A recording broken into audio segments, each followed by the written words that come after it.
Matthew chapter 9, New International Version. Jesus heals a paralyzed man. Jesus stepped into a boat, crossed over, and came to his own town. Some men brought to him a paralyzed man lying on a mat. When Jesus saw their faith, he said to the man, "Take heart, son, your sins are forgiven." At this, some of the teachers of the law said to themselves, "This fellow is blaspheming." Knowing their thoughts, Jesus said, "Why do you entertain evil thoughts in your hearts? Which is easier, to say your sins are forgiven, or to say get up and walk? But I want you to know that the Son of Man has authority on earth to forgive sins." So he said to the paralyzed man, "Get up, take your mat, and go home." Then the man got up and went home.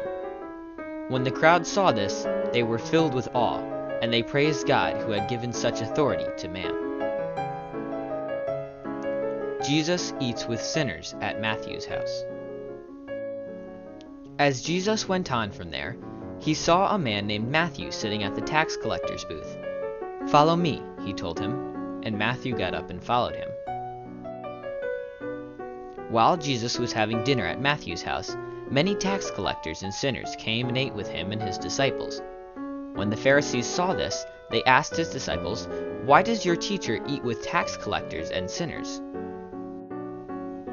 On hearing this, Jesus said, "It is not the healthy who need a doctor, but the sick. But go and learn what this means. I desire mercy, not sacrifice. For I have not come to call the righteous, but sinners."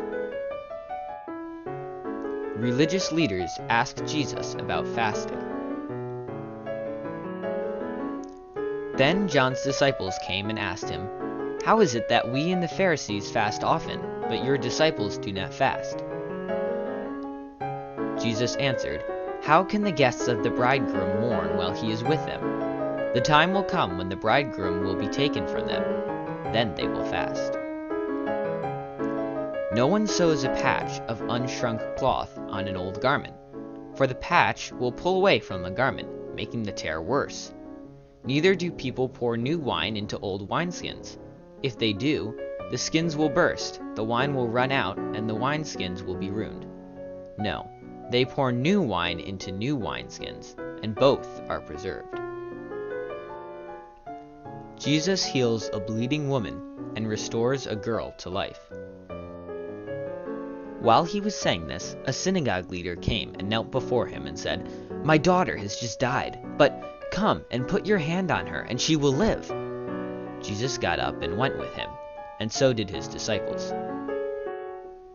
Just then, a woman who had been subject to bleeding for 12 years came up behind him and touched the edge of his cloak. She said to herself, "If I only touch his cloak, I will be healed." Jesus turned and saw her. "Take heart, daughter," he said. "Your faith has healed you." And the woman was healed at that moment. When Jesus entered the synagogue leader's house and saw the noisy crowd and people playing pipes, he said, "Go away. The girl is not dead, but asleep." But they laughed at him.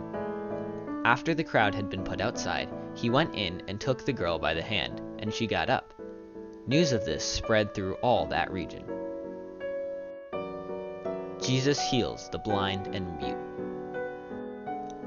As Jesus went on from there, 2 blind men followed him, calling out, "Have mercy on us, Son of David." When he had gone indoors, the blind men came to him, and he asked them, "Do you believe that I am able to do this?" "Yes, Lord," they replied. Then he touched their eyes and said, "According to your faith, let it be done to you." And their sight was restored. Jesus warned them sternly, "See that no one knows about this." But they went out and spread the news about him all over that region. While they were going out, a man who was demon-possessed and could not talk was brought to Jesus. And when the demon was driven out, the man who had been mute spoke. The crowd was amazed and said, "Nothing like this has ever been seen in Israel." But the Pharisees said, "It is by the prince of demons that he drives out demons." Jesus urges the disciples to pray for workers. Jesus went through all the towns and villages, teaching in their synagogues, proclaiming the good news of the kingdom, and healing every disease and sickness. When he saw the crowds, he had compassion on them, because they were harassed and helpless, like sheep without a shepherd. Then he said to his disciples, "The harvest is plentiful, but the workers are few. Ask the Lord of the harvest, therefore, to send out workers into his harvest field."